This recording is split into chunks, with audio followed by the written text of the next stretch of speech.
Oui, donc comme je vous l'ai présenté tout à l'heure, EPICAL 2 c'est une cohorte, et dans cette cohorte on s'est intéressé à la prise en charge des patients en insuffisance cardiaque et en particulier à une prise en charge en réseau de soins, le réseau ECALER.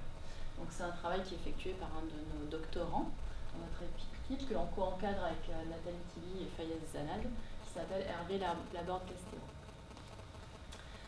Donc l'insuffisance cardiaque c'est un syndrome qui est relativement fréquent, qui est assez grave en termes de mortalité et de réhospitalisation. Ça veut dire que la mortalité est encore trop fréquente et que les réhospitalisations sont encore trop fréquentes.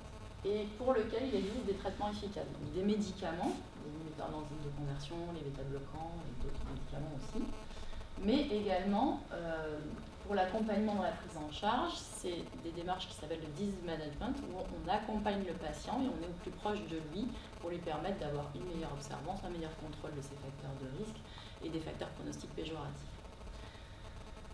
Donc le réseau ECALER, c'est une forme de prise en charge en disease management. Alors qu'est-ce que c'est ce réseau? C'est un réseau qui existe en Lorraine de prise en charge pluridisciplinaire et hyper spécialisée dans l'insuffisance cardiaque, qui fait intervenir plusieurs professionnels, les médecins généralistes en première ligne, les cardiologues de ville, les cardiologues hospitaliers et les infirmières qui accompagnent les patients dans leur prise en charge.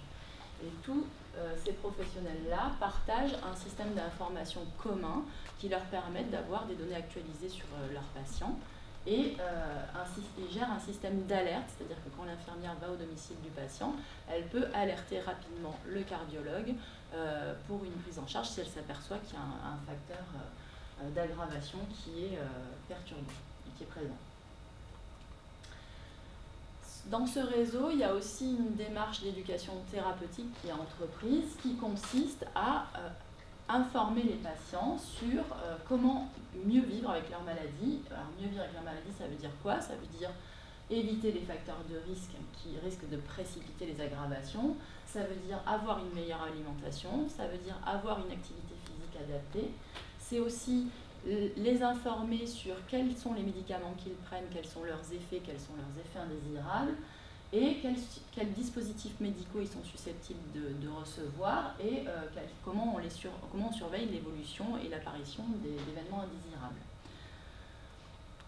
Ce qu'on avait constaté en regardant depuis la création du réseau ECALER, ça fait l'objet d'un travail qu'on a publié avec Fayez Zanad il y a 2 ans, c'est que quand on regardait le nombre d'hospitalisations à l'échelle de la région pour insuffisance cardiaque, à partir du moment où on a mis en place le réseau, ce nombre d'hospitalisations a diminué. C'est la courbe en rouge.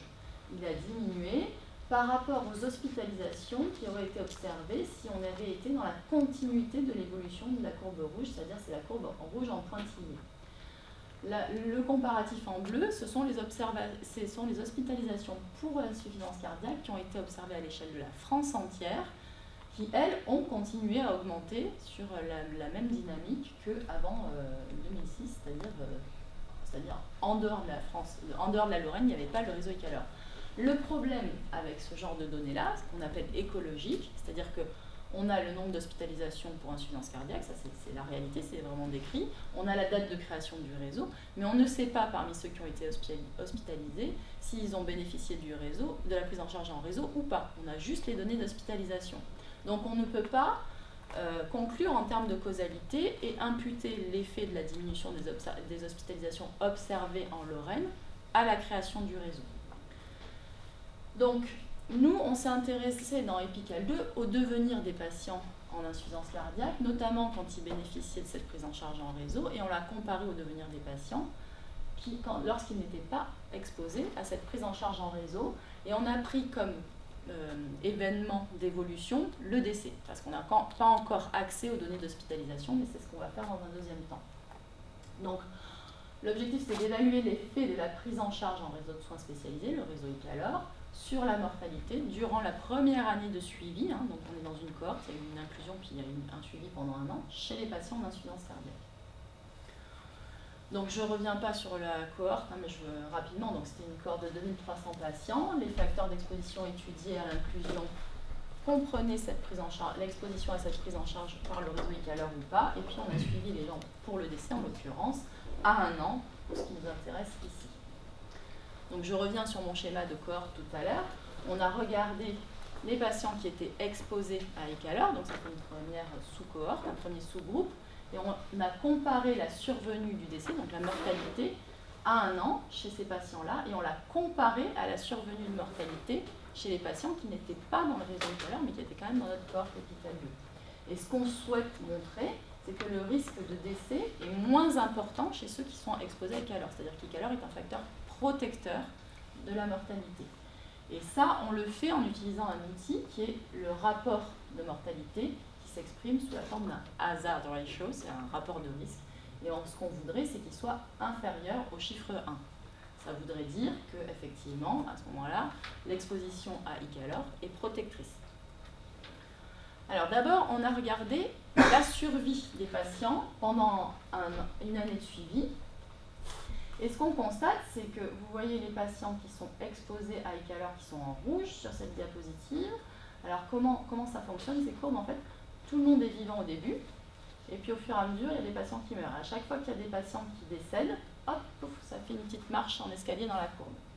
Et on voit que ceux qui sont exposés au réseau Ecalor en rouge, ils décèdent moins que ceux qui ne sont pas exposés à Ecalor en bleu. Donc ça, c'est un premier résultat qui pourrait être en faveur de l'effet bénéfique du réseau. Néanmoins, nous ne sommes pas dans un essai. Donc nous n'avons pas pu attribuer au hasard le fait d'avoir bénéficié du réseau ou pas.